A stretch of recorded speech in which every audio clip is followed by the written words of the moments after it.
नुकतीच या ठिकाणी जी डॉक्टर बाबासाहेब आंबेडकर यांची 135वी जयंती महोत्सव होता, त्यामध्ये एक मिरवणूक निघाली होती. त्याच्यामध्ये एक आकर्षक पात्र होतं.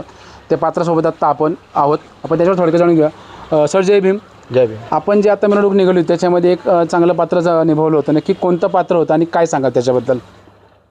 मी महात्मा फुले बनलो होतो. बरं.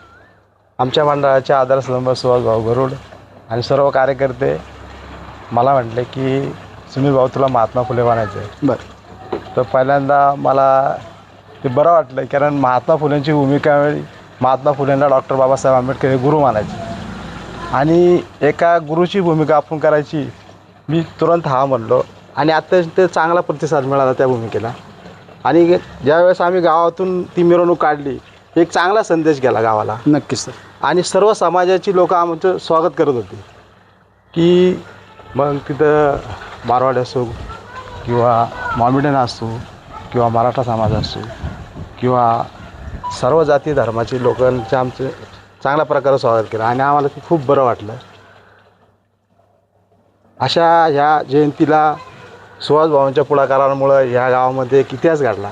नक्कीच. आणि अशी पुन्हा ही जयंती चांगल्या प्रकारात आम्ही सादर करू आणि पुढच्या वर्षी ही चांगली कल्पना घेऊन आम्ही या कार्यक्रमाला घेऊन येऊ.